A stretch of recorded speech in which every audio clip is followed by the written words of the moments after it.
The Dillion Quirke Senior Hurling Challenge between Tipperary and Kilkenny takes place in FBD Simple Stadium on Sunday, February the 19th at 2 o'clock.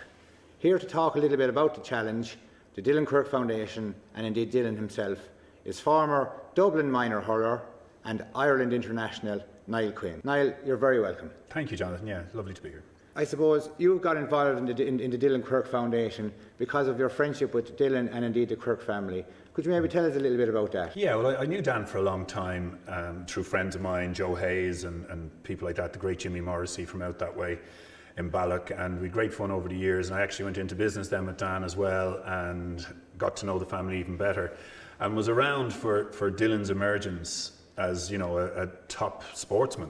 You know, he really had made the grade, and the journey to get there, you know, it was a pleasure just being a little bit away from it, but understanding the leaps he was taking each year when he was making that progress. So someone who we were very fond of, used to text Dan all the time and watch, you know, he'd have me sort of excited. I'd be watching Tipperary matches with a different view than I've ever done because of Dillion, and his progress, of course, was outstanding. So it was a really, I suppose, nice thing for me to do, to be able to look on at something like Dillion. The odd time Dan had asked me, what do you think of this or what do you think of that? And you know, I played a bit of golf then with Dillion. He's a fair golfer too. Don't many people know that, and he's better than his dad anyway. And I can remember distinctly down in Adair Manor at JP McManus's get-together, famous get-together there in I think it was last April or May. Dillion was on the sideline outside the ropes, and he was walking along with us, and I played a really bad shot, you know, and it was kind of a quiet bit of where the crowd was. It was out the country a bit, and Dillion went, "Jesus, Quinn, how did you get on this golf thing?" You know, like, and Nick Faldo, who I was playing with, started laughing, you know, and I explained to Nick Faldo who Dillion was, and you know what a great sportsman he was, and if things go well this year, he'll be playing his final in front of over 80,000, and. So Sir Nick Faldo said to me, "Oh right, and how much money does he get for that?" You know, I said, "He doesn't. He does it for nothing." And I never forget Nick Faldo going, "Geez, that's not very good, is it?" You know, and Dillion laughed, and we walked on, and that was the last time I spoke to him. So you know, face to face, and he was just a beautiful young man. There's a lot being said about him, but it's all true. And you know how quickly he rose to prominence as a great hurler, and the friends that he made, and those whose lives he helped enhance, are just it's an incredible story, and so sad, but yet something so positive happening from it. You know, with the not just the blessing of the Quirke family, but with the drive and the push from the Quirke family that just make this whole thing.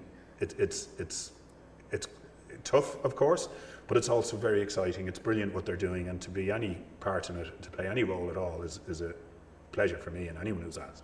Sudden adult death syndrome, you know, it takes about 100 lives a year in Ireland. So the aims, the ambitions of the foundation are, of course, to screen young children, males and females, and try and, you know, bring down that number and bring it down hopefully considerably. Yeah, it's brilliant, you know, from Dan, Hazel and the girls, you know, to focus on this and make this the centre of their attention in terms of how coping with Dillion's passing, but also the future, and how it might be a real positive outcome out of something so terrible. And I believe their noble cause. It's incredible that they're thinking of all of the other children and the statistics that you mentioned, and not just children. It goes into adulthood as well. That players at clubs can now have an opportunity to perhaps be tested in the very early stages, so this can be caught, and it does work. And it's a real good way of doing things, because if you were to try and do this normally, if you're a parent and you want to maybe just be sure about your child and you want to maybe get the child tested, you have to go to the doctor, you have to pay a fee there, you then to be put on a list, you go and see, you know, maybe somebody in a big city further away, might be an expert in the area in cardiology, and that'll cost money, and then you might have to get something done about it, that'll cost money. But the beauty of this is in one stop. You know, if anything at all comes up on the test, that's handed over to parents at that point, and you'll at least, as an organisation, as a foundation, you will have got that person on the right track. You know, and doing that in the numbers that the foundation is going to be doing it in is just fantastic. And Does it work? Is it worth doing? Well, actually, in Italy, the government did something about this 20 years ago, because this isn't something that's just arrived. SADS has been happening for a long time now, and their results show that there is 82% of an improvement in young people who are affected by this and who lose their life. So it's hard to think that we don't have it in place for every young child anyway. It should be. Everything that the country has done in our emergence as a nation over the last 100 years, we're not there yet, but the Quirke family are making it happen, and so to support that is great. It's something that hasn't really been done as such in Ireland to date. The Quirke family, as you say, are driving this on, and I'm sure that Dillion would really, really be proud of something like this. Well, yeah, and it's great for them. And to be fair now to Brendan O'Carroll, the comedian, he brought in an attempt to do this with the FAI, which is doing its bit quietly and silently. So there is great awareness out there that it's something that is necessary. It's frightening to think that there was 99 other Dillion Quirkes in the last 12 months. I mean, that's the thing that should grab all of our attention. And for Dan and Hazel and the girls to be so behind us, and the community that's so supportive of them anyway, also in the driving seat and pushing this, I think it can only do good things, And Dillion, obviously, his memory, that great young man that he was, and everything that he did in his short life, that it's not just a memory, that something really positive will be happening for it. And I know Dan and Hazel are really grateful of those who are supporting, and in any way at all. They feel energized at a terrible, terrible time, and it's very important, that those of us who are supporting it understand that and realise that what Dan and Hazel are doing is kind of out of the ordinary a little bit, and the positivity that comes elsewhere for it, that'll be their grieving. And I think we should all understand that and appreciate that the Quirke family want to see no other family in Ireland go through what they've had to go through, and they're so determined to do it, and the community around them are so determined. So to come along and promote and to tell people the story, it's an easy thing to do when you see the power of what's happening here. If we turn then to the day itself, the game itself, Tipperary versus Kilkenny. A lot of memories, a lot of great days, a lot of maybe not so great days for Tipperary, but we can guarantee anyway that is coming to FBD Simple Stadium on that day. We'll have Hawkeye turned off, we'll have a chat with the referee, so we'll make sure that things maybe go our way, if we can at all. I don't know if you can go that far now these days, but it'll be a smashing day, and it's not just a day for the people who can attend and who'll come and support on the day. There's a great opportunity for everybody in the country who's touched by this to support the day's event by buying a non-attendance ticket. And I know a thing or two about non-attendance tickets, because many years ago when I had a charity game up in Sunderland as a soccer player, a Sunderland fan who was in prison wrote to me and said, "I can't attend the game. Thank you for everything you did for my club. I made some mistakes in life, but I'd like to make up by buying a non-attendance ticket from you. If you could print a ticket for me, I have £10 saved up." And that's where he was at that time in his life.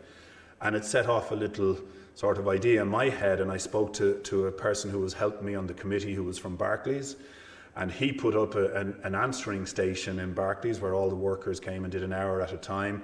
Now, it wasn't so easy in them days, there was no digital way of producing a non-attendance ticket, and we got almost 40,000 people pledged for a non-attendance ticket. And we did something similar for Liam Miller, although we didn't get enough traction with Liam in as much that there was a short run-in.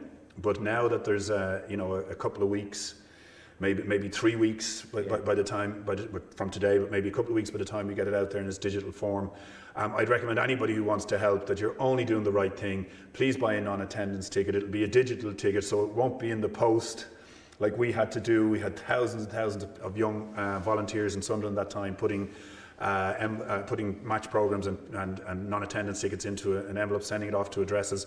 It's an awful lot easier nowadays digitally, and it's so easy for people to donate, and then much easier for the foundation itself to get a really worthwhile program that I think is going to be about 30 digital pages with great stories on it, great support there from greats in the game.